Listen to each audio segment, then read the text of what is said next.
Graça e paz no Senhor Jesus Cristo, sejam todos bem-vindos a mais uma edição do podcast De Cristão para Cristão. E hoje para abordarmos um assunto mais que especial. Bíblia. Cristãos dizem, a Bíblia é a palavra de Deus. Muçulmanos dizem, não, o Alcorão é a palavra de Deus. E dentre alguns teólogos cristãos, alguns vão dizer, não, a Bíblia não é a palavra de Deus. Jesus Cristo é a palavra de Deus e a Bíblia torna-se palavra de Deus quando e somente quando o Espírito Santo usa esta informação que aqui está e revela o Cristo ao coração humano. Escrito por aproximadamente 40 autores, em um período de aproximadamente 1.600 anos, hoje nós vamos conversar sobre a Bíblia e a prática do Evangelho. O convidado para nos ajudar a refletir sobre esse assunto é alguém não menos especial. É teólogo, é pastor titular da Igreja Presbiteriana Central de Londrina, reverendo Emerson Patriota, uma potência potencializada. Olá, Dantas. Seja muito bem-vindo ao podcast De Cristão para Cristão. O privilégio é meu, tá? Obrigado pelo convite e um privilégio poder falar da palavra de Deus que a gente tanto ama, que norteia a nossa vida, né? E a gente vai poder tentar colaborar aí um pouco mais no entendimento do que é a palavra, o que a palavra significa na nossa vida. E eu quero agradecer também pelo seu livro que você me deu. Obrigado de coração, tá? Depois eu quero seu autógrafo aqui para ficar mais famoso ainda. A honra é toda nossa recebê-lo. Amém. Hoje aqui. Pastor Emerson, o que significa inspiração das Escrituras? E já nessa pergunta eu quero aproveitar e já acrescentar uma outra. É correto falar em escritura ou escrituras? Exatamente. Bom, a questão da inspiração é que faz a Bíblia ser mais do que um livro. Então, quando a gente fala sobre inspirado, e na verdade tem um teólogo chamado Ray Stedman, ele fala que, na verdade, a palavra lá, quando ela fala sobre a inspiração das Escrituras, a palavra para o português foi inspirar, e a ideia de inalar, né? E na verdade no original é expirar. É como se a palavra de Deus fosse o sopro de Deus sobre o coração do ser humano. Então é lindo porque quando a gente vê Deus criando o homem e soprando fôlego de vida, a palavra é esse fôlego de vida sobre a nossa vida. A vida de Deus sobre a vida do homem. Então essa é a inspiração, que deveria ser a expiração de Deus. É Ele produzindo algo para nós, a nosso favor. Quando a gente entende que a Bíblia é inspirada por Deus, a gente entende que a Bíblia ela foi totalmente tomada pelas mãos do poderoso, do Deus soberano, de forma soberana. Ele conduziu os escritos bíblicos, usando autores humanos. Então, quando eu entendo isso, a Bíblia é mais do que um livro histórico, apesar de ter história. Ela é mais do que um livro sobre poesia, apesar de ter poesia, mais do que narrativas, apesar de estar cheio de narrativas. Mas ela carrega ali o poder de Deus, a palavra de Deus. Então, por isso que eu posso crer, posso admitir que ela é infalível, que ela tem todas as regras da minha conduta e prática, eu posso ver nela. Tem um pastor que eu tive aula e ele falava o seguinte, para a gente entender o que é inspiração, né? O que é a palavra inspirada, como é que Deus pode usar vários homens para escrever algo que tenha tanta coerência. Então você vê uma orquestra, por exemplo, Dantas. Você vê vários instrumentos naquela orquestra. Então ele compara cada instrumento como um autor dos livros bíblicos. Só que nessa autoria existe um músico só, que é o Espírito Santo. Então o Espírito Santo consegue tomar todos os instrumentos, ou seja, todos os autores, e tirar daquele instrumento, daquele autor, uma linda canção, uma linda melodia. Então você vai ver autores mais rebuscados. Por exemplo, quando você lê os escritos do apóstolo Paulo, é como se ele fosse um piano cheio de notas, e o músico, o Espírito, toma e tira um som daquele piano, tira um som daquele apóstolo Paulo. E você vê escritos menos rebuscados, né? Pedro, por exemplo. Quem sabe Pedro tenha sido um instrumento um pouco mais simples, mas mesmo assim o Espírito tirou o som dele. Então, essa é a ideia de que Deus capacita e usa as próprias características daquele autor. Então você vê as características humanas. Isso é lindo. E isso é a obra de Deus. Ele nos usa, apesar de nós mesmos, usando os nossos dons e talentos para fazer algo extraordinário em nome dele. Muito bom. Pastor, como se chegou na escolha dos livros que compõem a Bíblia? É claro que a Bíblia não caiu do céu, não é? Com feixe-clé. Exato. De então, couro. Houve todo um processo, como eu disse aqui na introdução, de aproximadamente 1.600 anos, né? Toda a narrativa bíblica. Isso. Lutero chegou a chamar a carta de Tiago de epístola de palha. Calvino chegou a dizer que preferia não ter de comentar Apocalipse. o livro do Apocalipse. Será que nós não somos culpados de uma bibliolatria? Se formos capazes de compreender que antes da Bíblia ser livro, já havia a mensagem do Evangelho, antes de nós termos aqui o impresso, já havia a mensagem do Evangelho. Bom, primeiro, só voltando naquela pergunta que você falou sobre escritura ou escrituras, então eu acho que é só um termo, porque escrituras é um conjunto dos livros, a Bíblia, mas só quando você fala da unicidade dela, então você entende que apesar de ter vários livros, ela tem um assunto, ela tem um enredo, ela tem um drama. Então eu posso falar que é a escritura sagrada, apesar de que eu prefiro falar das escrituras sagradas. Mas sobre essa questão da formação do cânon bíblico, essa formação, cânon é uma palavra regra, né? Vara, uma direção, como é que foi escolhido. Há muita história, desde os primeiros séculos, né, para se reunir isso. Exatamente, a gente não sabe quem exatamente as reuniu, mas a tradição da igreja. Então, existem muitos rabinos aí por trás, a igreja que consolidou esses escritos. Mas os critérios que são interessantes. Por exemplo, a catolicidade dos textos, que é a universalidade dos textos. Então, se eram isso, se tinham coerência com o que estava escrito, se ele era um escrito tido como inspirado. Então, você vai vendo vários parâmetros para se reunir esses textos bíblicos. Por isso que se reúne hoje os textos que nós conhecemos.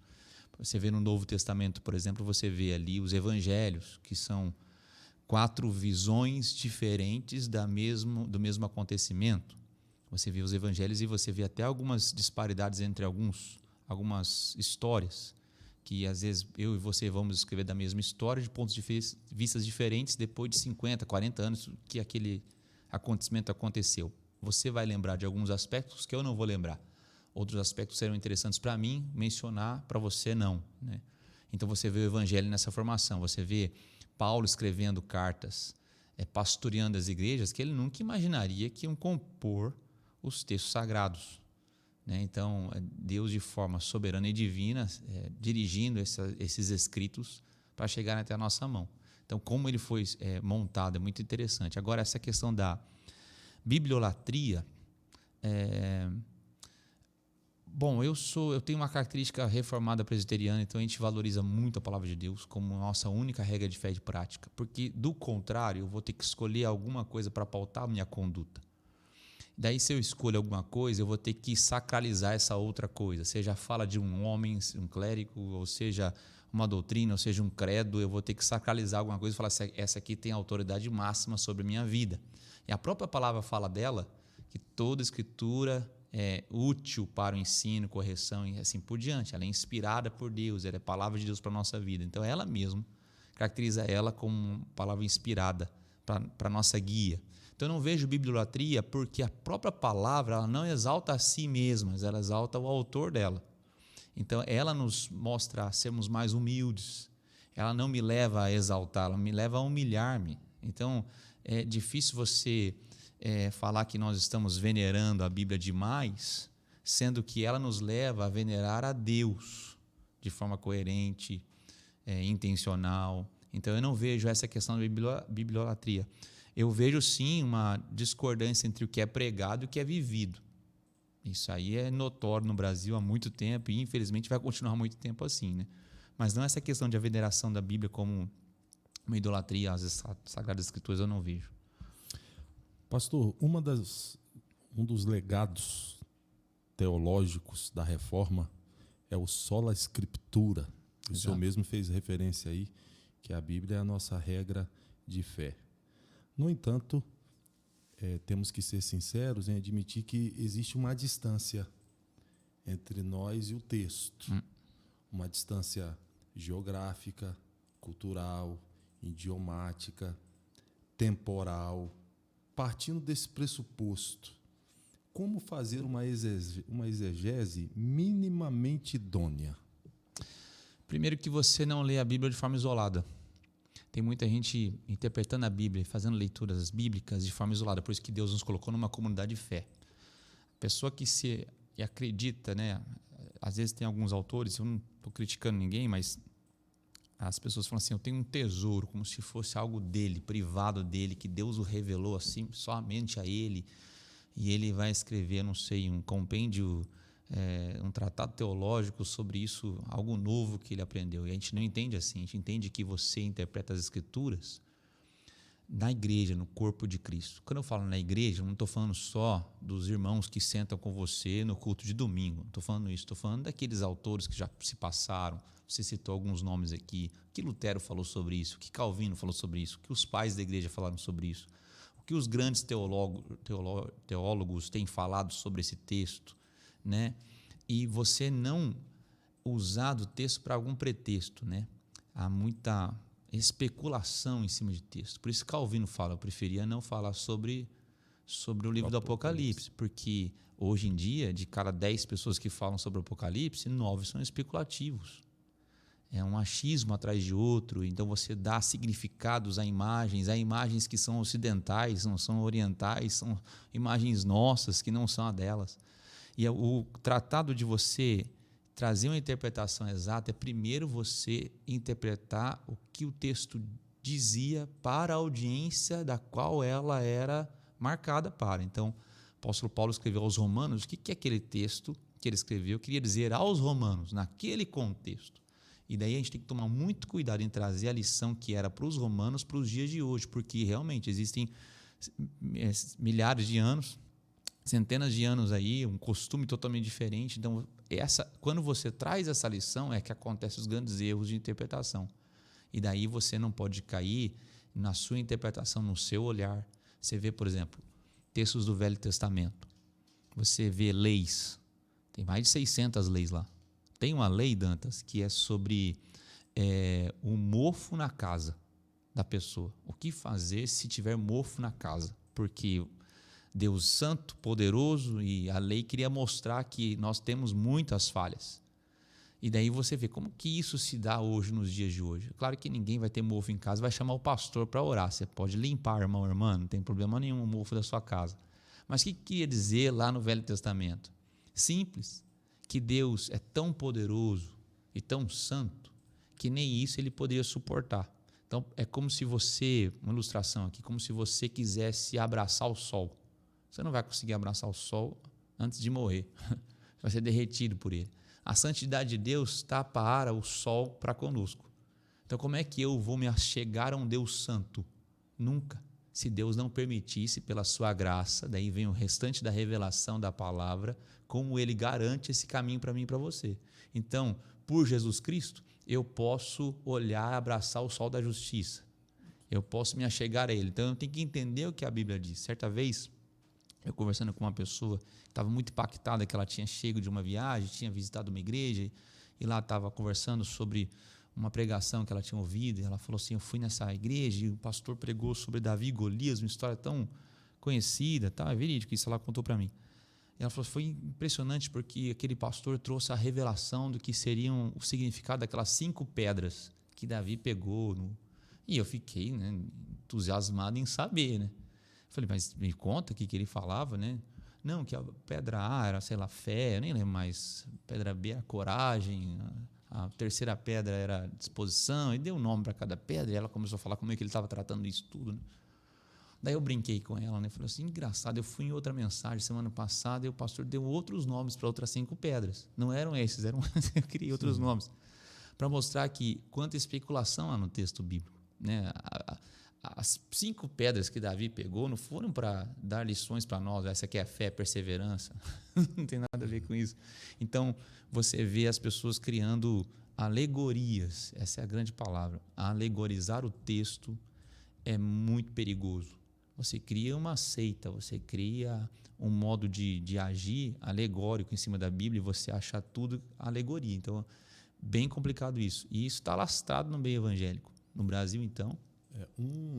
Eu li uma reflexão sobre essa questão da interpretação, sobretudo dos textos do Antigo Testamento, que nunca mais esqueci e guardo como um sábio conselho, não é? Tendo em vista aquela distância que já foi dita aqui, temporal, idiomática, cultural, geográfica e etc., nossa, do texto, a maneira correta de fazer a leitura do Antigo Testamento seria sob a ótica do Evangelho, ou do plano de redenção. Então, como que o Evangelho lê isso aqui? Exato. Não é? E no texto, o autor dizia o seguinte, que o Antigo Testamento é como uma sala mobiliada, mas pouco iluminada. E na medida que você vai iluminando a sala com a luz do Novo Testamento, você vai percebendo mobílias que você acha que foi colocada ali agora, mas não foi. Já estavam lá. Estavam lá, mas você ainda não tinha luz Exatamente. suficiente para enxergar. Então, a gente extrai ou tenta extrair os princípios segundo o plano de redenção, segundo o Evangelho, daquilo que está registrado lá no Antigo Testamento. Para nós está muito mais fácil, né? A gente tem o Novo Testamento, a gente tem a história por completa, é como você assistir um filme e já sabendo o final dele. Então, eu fico imaginando, por exemplo, os tempos de Moisés, Davi escrevendo salmos, dos quais ele representa, nas suas palavras, representava a dor messiânica. Imagine só Deus usar de forma tão soberana para que Davi expressasse algo que Deus estava querendo mostrar, a dor do Messias, do servo sofredor. Então, é lindo isso. Mas eu imagino um personagem do Velho Testamento estando aqui entre nós, falando, vocês não conseguiram entender, é o que Jesus fala para os discípulos a caminho de Emaús. Há tanto tempo, né? Vocês não entenderam que a lei e os profetas e Moisés, né, diziam a respeito de mim? Ele não fala a mim porque ele não se identifica ali, mas ele começa a dar maior tratado teológico para aqueles homens lá para explicar. Mas à luz da interpretação bíblica, a gente tem que entender essa cristocentricidade da Bíblia.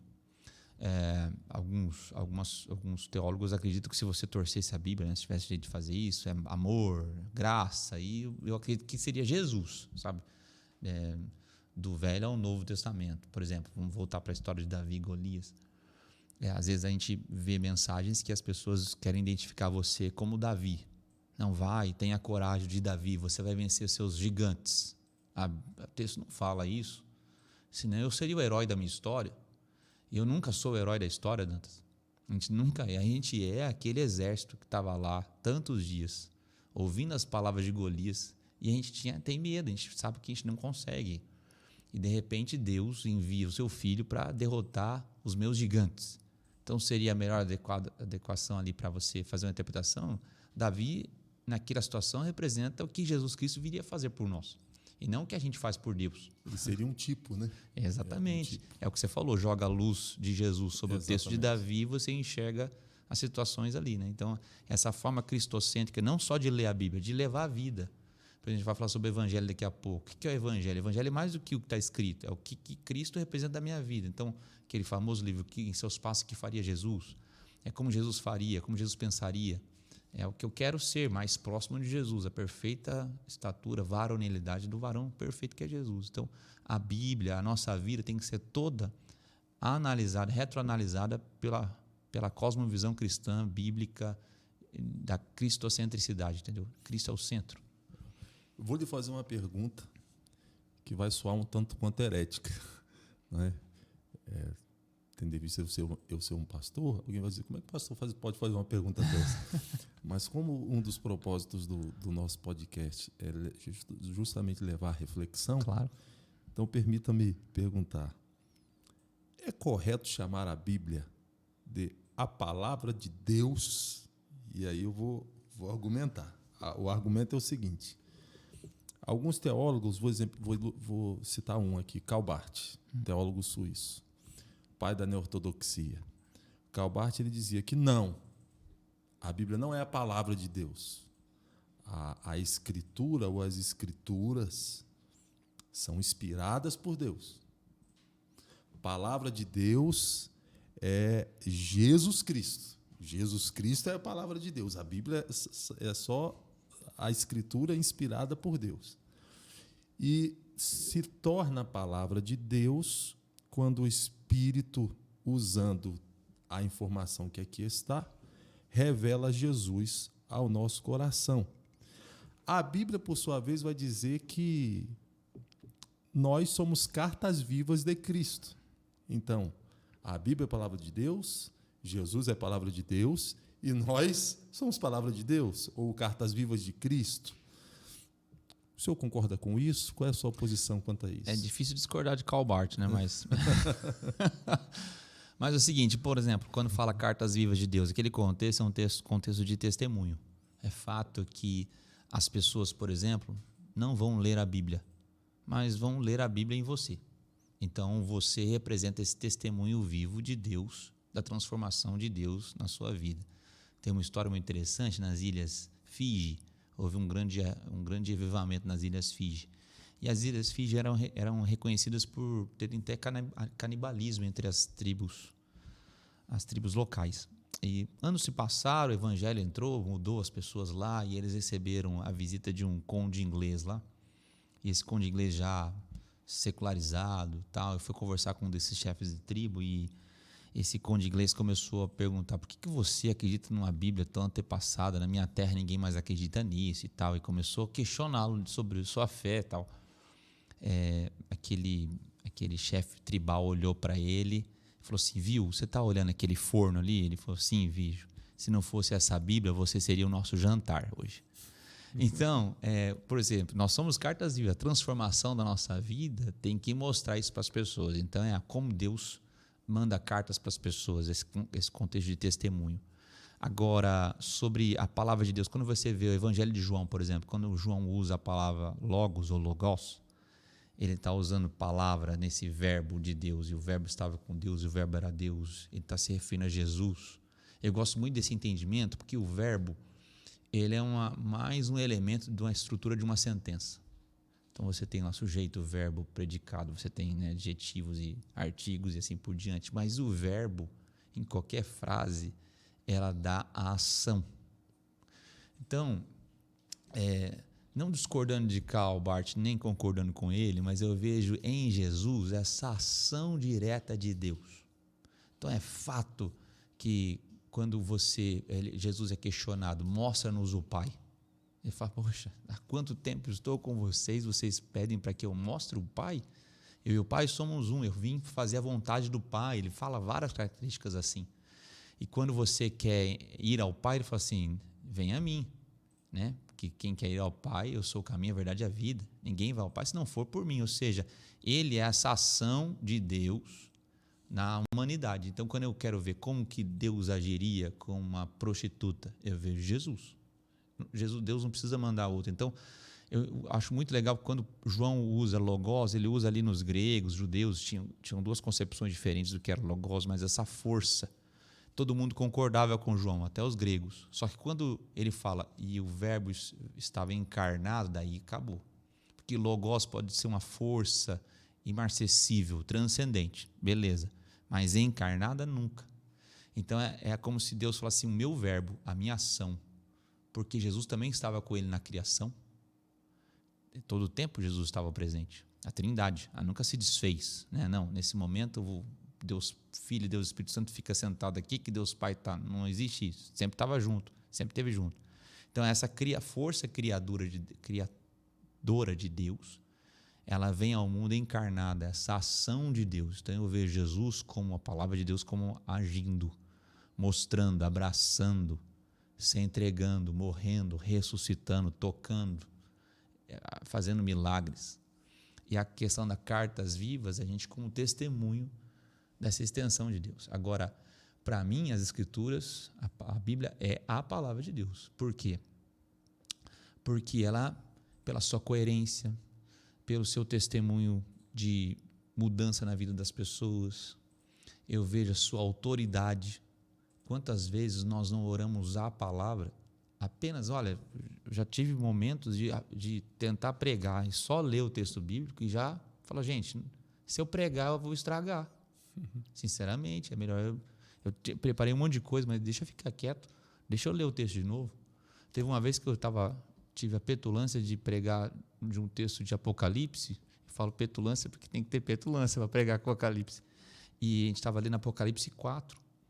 Eu encerrei o culto lendo Apocalipse 4. A gente quase cai de joelhos. Que coisa linda. Esse vislumbre da glória, da majestade de Deus. Então, como que eu não vou entender a Bíblia, a palavra de Deus? Outra coisa, a gente entende que a Bíblia é uma revelação. Por isso que você fala, como é que eu vejo o Velho Testamento? Eu tenho que ver a luz do Novo. Mas o Novo está contido no Velho, assim como o Velho presente no Novo. Então, eu vejo essa revelação de Deus. Como ele foi se revelando. É como se os nossos ouvintes aí, os mais novos não vão saber, mas antigamente tinha aquela máquina fotográfica que se revelava. Aí você levava para a pessoa, daí uma semana depois você pegava o filme. Quando não estava aberto, tinha queimado tudo, né? Mas quando você vê um estúdio fotográfico, você vê que tem aquelas lâminas e ele tem que estar no escuro, tem uma luz especial, e ela vai secando e vai revelando a foto. Então parece um borrão, ela vai secando até se tornar uma foto colorida, bonita. Então a Bíblia, você vai entendendo a leitura dela assim. Então Deus sempre se revelou, a sua revelação máxima está em Jesus. Então, eu não posso falar que Jesus não é essa revelação, ele é a revelação máxima de Deus, mas ele esteve presente de forma progressiva em todas as páginas da Bíblia. Por isso que, de novo, se eu não faço uma hermenêutica cristocêntrica, eu nunca vou compreender a Bíblia. Eu vou começar a fazer achismos. Mas, para mim, Jesus é esse verbo, essa ação, na frase que Jesus fala conosco, o verbo, a ação é Jesus. Alguém já disse que se nós não fizermos essa leitura cristocêntrica da Bíblia e levarmos a Bíblia para uma sala de tortura, ela vai dizer o que a pessoa quiser que ela diga. Exatamente. O que a pessoa quiser que ela diga, ela vai dizer. Exatamente. Falando de evangelho, o que é o evangelho e de que condenação Jesus nos salva? Uau! Vai faltar tempo para falar aqui. Bom, o Evangelho, as pessoas acham, o Evangelho é Mateus, Marcos, Lucas e João, né? Esses são os nomes dos livros dos Evangelhos. Mas o Evangelho é uma boa notícia, uma dádiva dos céus, é um presente, é uma graça que o Senhor nos dá. Então, ele não é um código de condutas. E muitas vezes nós, como cristãos, como igreja, resumimos o Evangelho em um código de normas. Faça isso ou não faça aquilo, fale isso, não fale aquilo, vista isso, não vista aquilo. Nunca foi escrito para isso. O Evangelho, ele é essa notícia de que eu sou pecador. Tem outra ideia também de que não, nós somos santos. Não, eu sou um pecador alcançado pela graça em Cristo Jesus. Então eu entendo pelo Evangelho que não há nada em mim que possa fazer alguma coisa. Então por isso que eu entendo que salvação vem só dele, é uma iniciativa de Deus. A iniciativa de Deus me alcança, esse é o Evangelho. Então ele me alcança pela graça dele. Qual o motivo? Simplesmente pela soberania dele, ele aceitou me amar. Ele resolveu me amar. Por qual motivo? A gente não sabe. Pelo motivo dele, do amor dele, fruto dele, e tem que ser para a glória dele. E daí ele me capacita, ele me justifica. Essa palavra justificação é me tornar justo novamente. É como se eu estivesse no tribunal diante de um juiz e falar assim, Emerson, você está condenado, né? O juiz vai te dar a condenação porque você não tem. Daí o meu advogado entra em ação e fala assim, não, eu tenho aqui um certificado de que alguém já pagou a dívida dele. Não é um advogado que vai fazer uma instrução para o seu cliente, olha, ele fala assim, eu vou tentar ganhar a sua causa. Jesus já entra no tribunal com a causa ganha, só que isso tem que ser efetivado pelo juiz. Então, Jesus já chega com a causa ganha. Esse é o Evangelho. Bom, mas o Evangelho não se desdobra em um carimbo. Fiz uma oração especial no culto e vou para o céu. O Evangelho se desdobra no outro.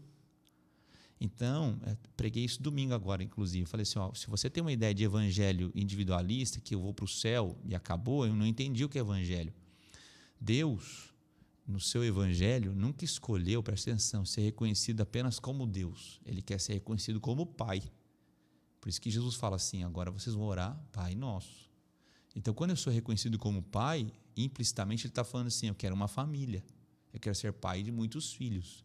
Então, a salvação, apesar de se dar individualmente, ela não pode ficar só presa no meu coração, ela tem que ir para os outros. Então, o evangelho se desdobra em alcançar o próximo. Então, eu de pecador, sou salvo pela graça, mediante a fé que Jesus Cristo mesmo brota em meu coração, pela disposição do seu amor, me capacita a viver uma vida diferente, sendo carta viva do Senhor, para alcançar outras pessoas, para que essa família se alargue. Então, o evangelho é um desdobramento em tudo, no jeito que eu falo, no jeito que eu trato a natureza. O evangelho é o jeito que trata a mim mesmo. O evangelho é o jeito que eu trato a cultura, a política, a música, o meu cônjuge, os meus filhos. É um desdobramento total. O senhor acha possível pregar a Bíblia e não pregar o evangelho? Semanalmente, eu pregar a Bíblia e sequer tangenciar o evangelho? Com certeza, absolutamente certeza. Porque a gente vê, infelizmente, e eu não quero culpar os outros, mas quem sabe, nós mesmos, se olharmos para as nossas mensagens, quem sabe alguma outra mensagem, pela misericórdia do Senhor, infelizmente, nós fizemos isso. Em vez de pregarmos o puro evangelho, né? C.S. Lewis escreveu um livro chamado Evangelho Puro e Simples, que deveria ser lido por todo cristão todo ano, uma vez por ano. E ele vai trabalhar essa ideia. A gente pode citar a Bíblia, a gente pode pregar a Bíblia, mas nunca tocar no evangelho. É essa forma antropocêntrica de ver a Bíblia. Por exemplo, tudo posso naquele que me fortalece. Esse versículo clássico. Daí vai ver o contexto anterior. Eu posso estar humilhado ou honrado. Sim. Ou seja, eu tudo posso quando estou humilhado. Será mesmo que eu entendo assim? Será que eu vivo isso?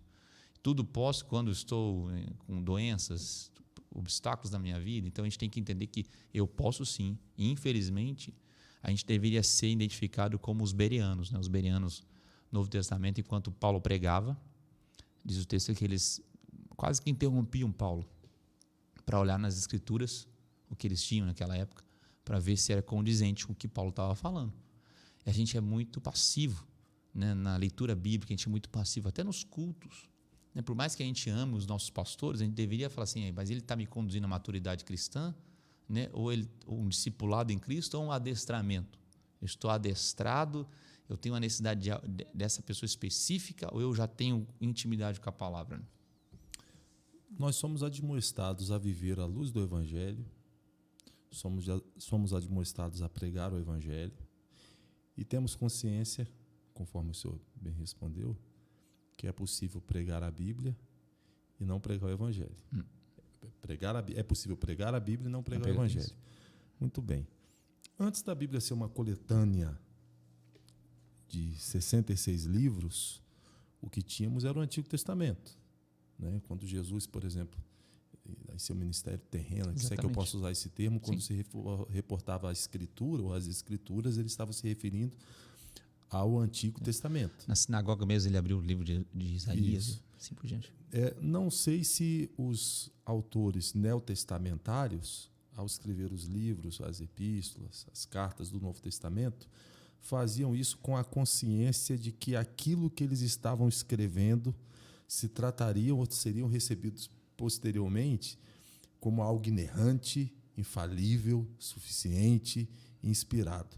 As cartas paulinas, inclusive, posso dizer aqui, que foram direcionadas a igrejas específicas, tinham o propósito de tratar problemas específicos. Como é que isso se aplica a mim?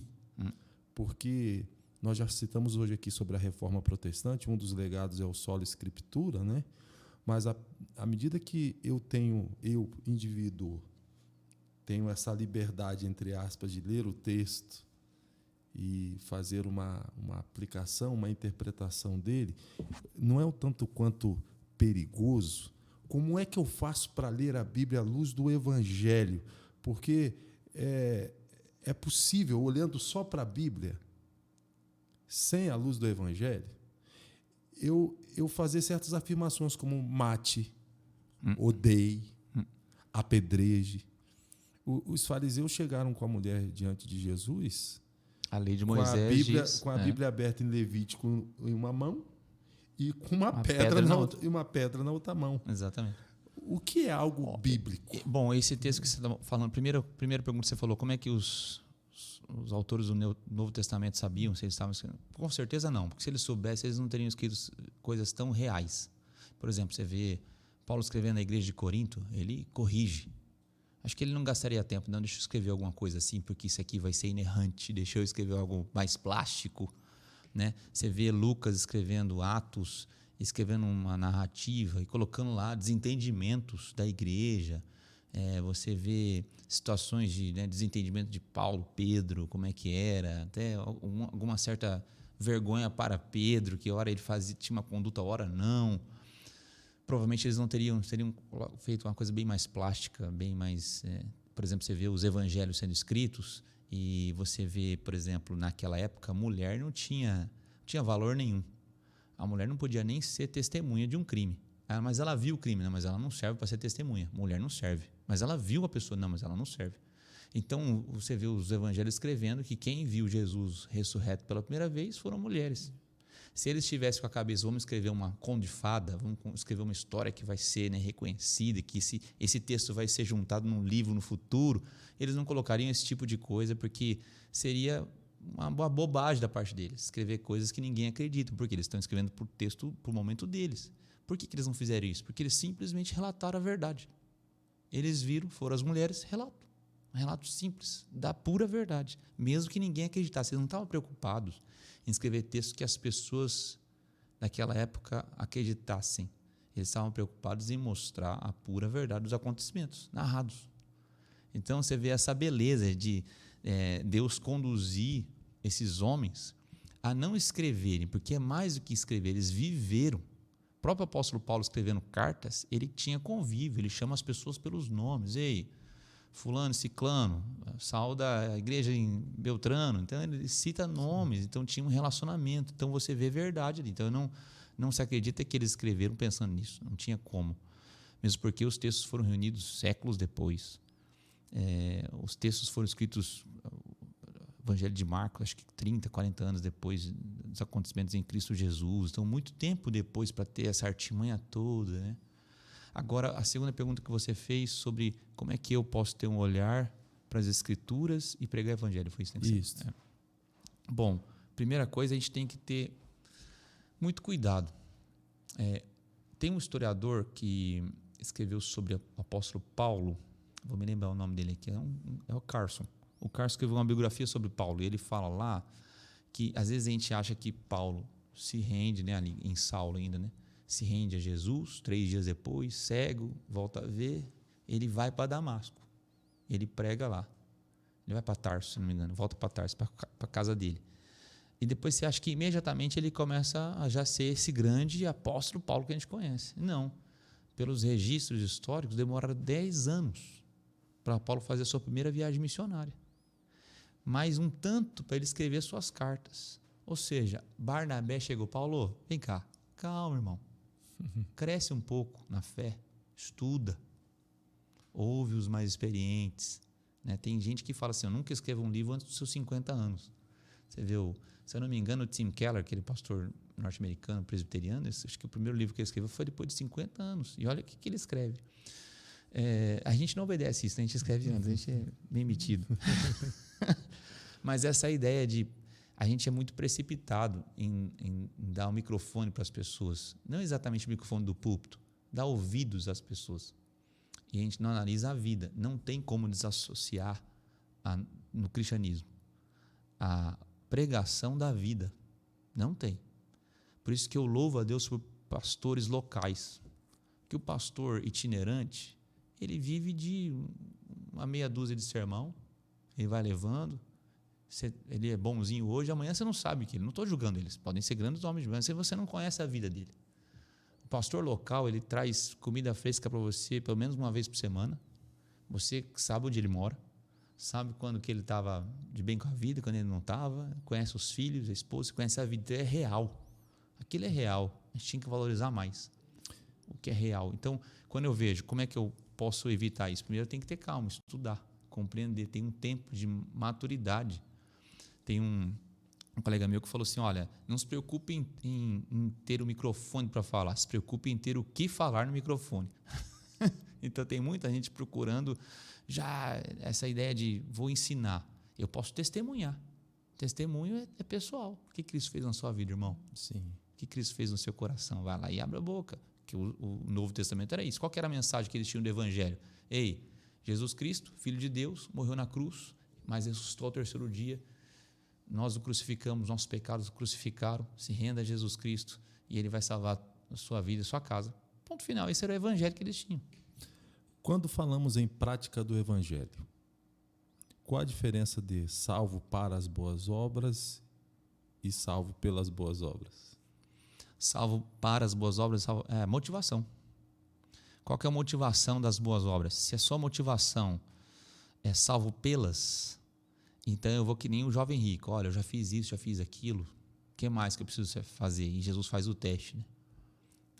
Para ser perfeito, então vende tudo, dê aos pobres, segue-me e te darei um tesouro dos céus. A gente esquece essa parte, que ele promete uma troca muito boa. Ou seja, ele faz o seguinte, vamos ver mesmo, se você quer o tesouro terreno ou se quer o tesouro eterno, da eternidade. Aquele jovem sai triste e tal, cabisbaixo. Então a motivação de tudo que ele fez foi para ganhar alguma coisa imediata. Ele queria agora, ele queria satisfação própria. A Bíblia fala sobre o Deus do ventre. Esse Deus que a gente carrega dentro de nós, que quer satisfazer os nossos próprios interesses. Então, quando eu penso em salvo pelas boas obras, então eu posso tornar um mundo injusto. Você pode conseguir uma obra mais bonita do que a minha, ou você pode ter mais dinheiro para investir numa grande entidade e eu não tenho. Então, o que é boas obras?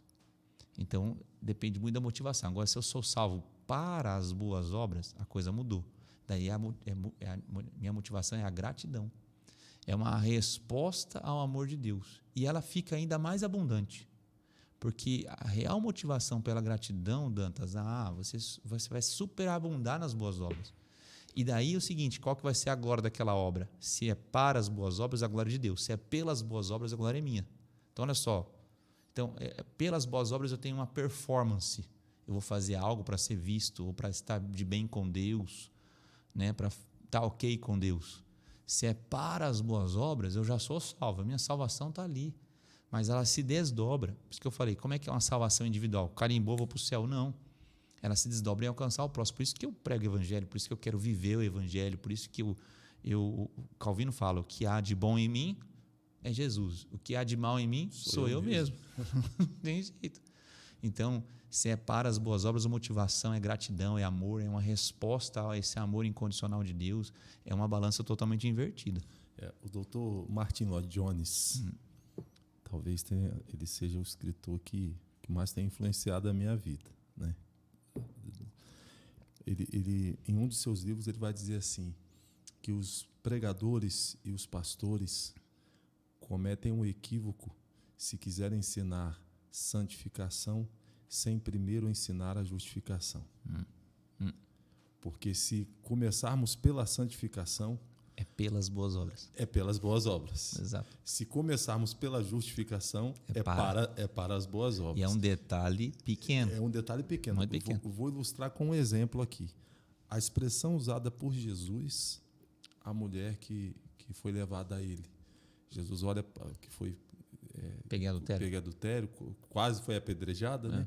Jesus olha para ela e diz assim, eu não te condeno, vai e não peques mais. Se a gente inverter a ordem a ordem das sentenças, exato, vai e não peques mais e eu não te condeno. Temos aí a religião tóxica, legalista e mortal. Exatamente. Não é? Mas se entendermos a sequência que Jesus falou, eu não te condeno. Você está pacificado comigo. Justificado. Vai e não peques mais. Então a santificação agora é abraçada não pela boa obra minha, exato, mas pela obra de Cristo e para as boas obras que agora a partir dele e nele eu posso fazer. Exatamente. Né? Que coisa linda, né? Por exemplo, linda. se a matéria-prima é o medo, eu tenho que fazer obras. se a matéria-prima, né, que trabalha no meu coração, eu tenho medo de Deus, então eu faço por puro medo. Então eu faço porque eu preciso agradá-lo, como se Deus fosse um Deus irado, que nos céus eu pudesse conquistar sua misericórdia. As pessoas têm aquela visão de um Deus nas nuvens com um raio na mão, né, jogando na cabeça das pessoas, como se ele fosse esse Deus. Não, a ira de Deus já foi aplacada em Jesus. Então, eu faço em resposta à salvação. Eu também não te condeno. Uau! É que nem quando aquele paralítico é descido do teto aos pés de Jesus, aquela casa cheia, ele fala, seus pecados são perdoados. E para aí. Daí fica aquele burburinho no coração das pessoas, e Jesus discernindo, né? Mas que absurdo, esse homem falando em nome de Deus, ele pensa que é Deus. E daí Jesus fala assim, para que vocês saibam que eu tenho autoridade para perdoar pecados, levanta e anda. E aquele paralítico levanta e anda, olha só como é que é. Então Jesus, ele aponta, a real necessidade de vocês é a salvação, a justificação, que só eu posso dar. Depois vem as obras maravilhosas que vão acontecer na sua vida, por intermédio de você e assim por diante. Tem muita gente preocupada em conhecer o poder de Deus, Dantas, e não a vontade de Deus. E a gente às vezes prega muito isso, o poder é uma delícia viver o poder de Deus, maravilhoso, ele escutar as nossas orações, e ele faz mesmo, é um Deus, é um pai, né? Se a gente é um pai ruim, sabe dar coisas boas, imagina ele nos presenteia, ele faz um milagre, ele toca ali, ele transforma uma vida, uma situação. Mas poucas pessoas perguntam para Deus, qual que é a sua vontade para a minha vida? Esse tipo de oração, qual que é a sua vontade? Em vez de perguntar qual que é o poder que o Senhor pode expressar na minha vida, qual a vontade de Deus para a minha vida? Às vezes a vontade de Deus para a vida de uma pessoa é que nem Paulo, que tinha um espinho na carne e que ele pediu algumas vezes e, esse espinho vai ficar aí porque é minha vontade, para que você não se soberbeça. E ele pediu 3 vezes, a minha graça te basta, acabou, assim por diante. Então, quando eu entendo para boas obras, é a motivação, é o amor, a resposta em gratidão, a matéria-prima não é o medo, mas é gratidão. Excelente. A Bíblia diz que todos que quiserem viver com piedade em Cristo serão perseguidos. Como é isso? Bom, se a gente é cristão, pequenos cristos, o nosso caminho é o caminho de Cristo. No caminho de Cristo, houve perseguição, houve apedrejamento, pessoas que tampavam os ouvidos porque não queriam ouvir a sabedoria que é em Jesus. Ele foi levado a uma cruz, condenado de forma injusta. Então, não tem como a gente assumir um compromisso. Na verdade, toda vez que Jesus pregava o evangelho ali, ele declarava o evangelho do reino dos céus, tinha 2 reações só.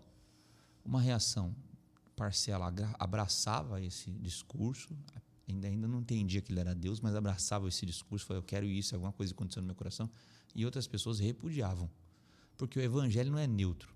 Não tem como você ouvir o evangelho e a pessoa fala assim, legal. Citando C.S. Lewis de novo, ele fala assim, é incoerente, a pessoa fala assim, eu gosto de Jesus, dos ensinamentos de Jesus, mas não creio que ele é Deus. Ele fala, é incoerente isso. Ou Jesus é aquele que disse ser, sou filho de Deus, vou morrer e no 3º dia vou ressuscitar.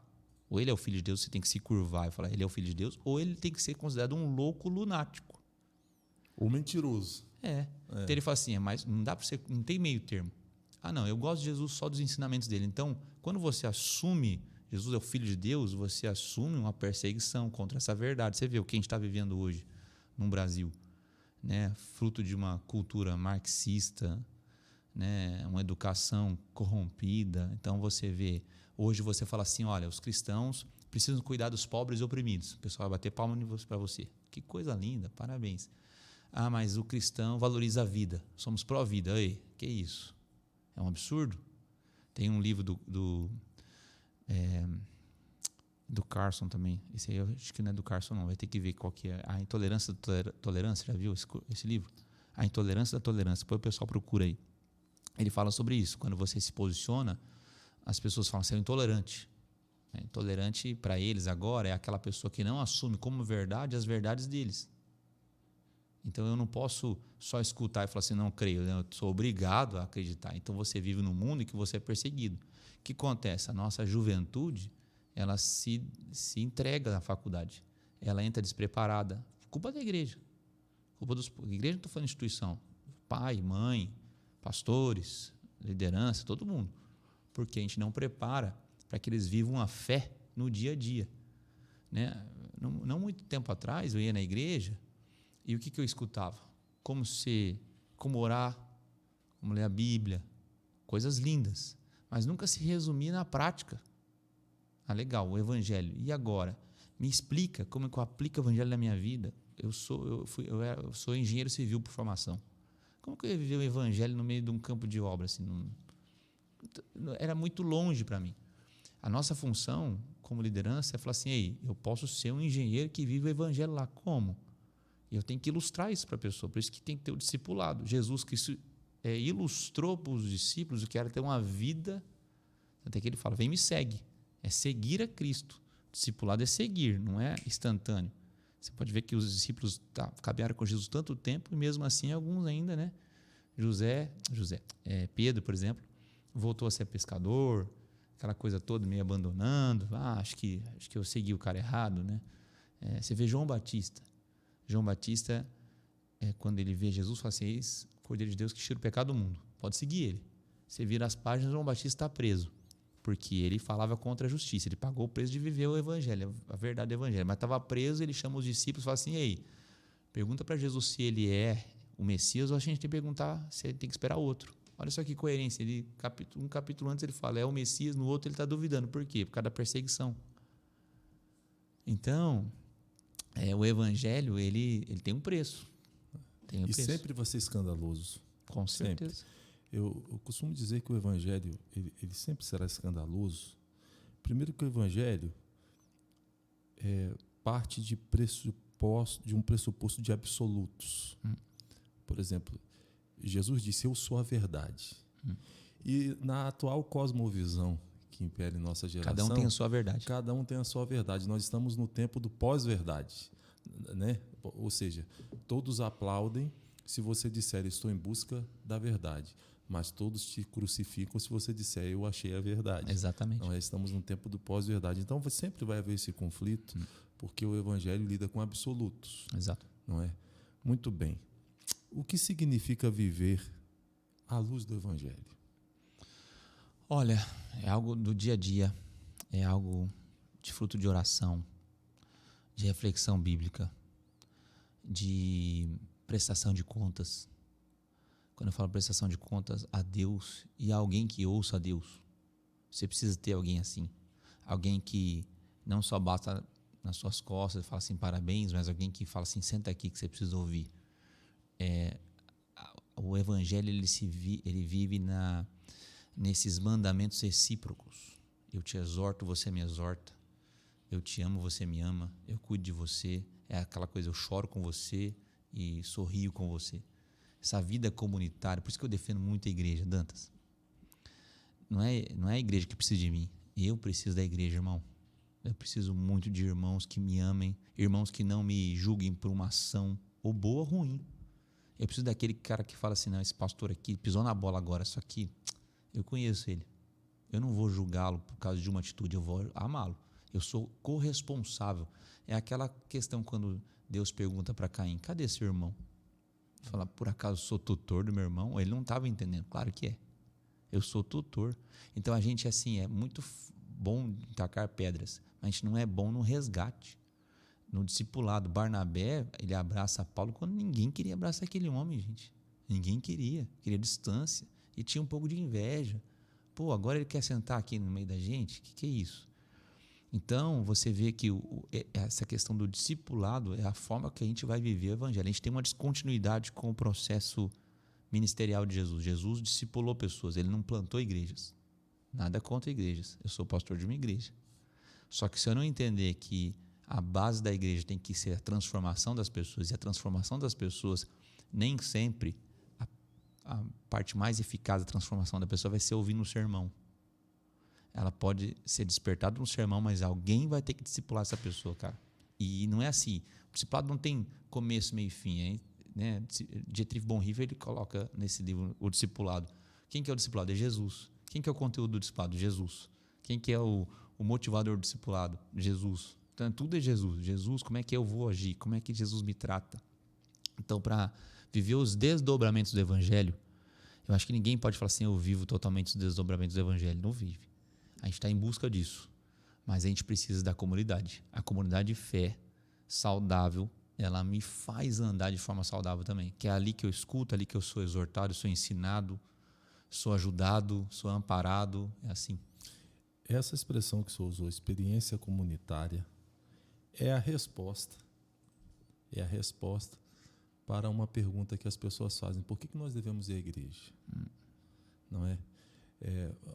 Em um dos programas anteriores nós falamos sobre desigrejados. Legal. Um dos podcasts anteriores, e falamos sobre isso, porque se a resposta a essa pergunta, por que eu vou à igreja, for só, não, eu vou à igreja porque lá eu vou ouvir uma boa palavra. Não, hoje você pode ouvir uma boa palavra sentado no sofá da sua casa. Melhores do que aquela que você escuta na sua igreja. Exatamente. Não, eu vou na igreja para adorar a Deus. Até adorar a Deus você pode adorar em Jerusalém e Samaria, não é? Por que a gente vai na igreja? Por conta da experiência comunitária. Esse atrito, esse aparar das arestas, esse eu conviver com o Senhor e o Senhor conviver comigo, essa vida entre os domingos. É isso aí. Ela é muito importante. Tem uma história, inclusive a gente está falando muito sobre igreja lá, essa questão da valorização da igreja. E tem uma história naquele livro Os Quatro Amores, do C.S. Lewis, que é linda. Ele fala de 4 amigos, grandes amigos de almoçar juntos, jantar juntos, viajar juntos. Ele era um desses 4.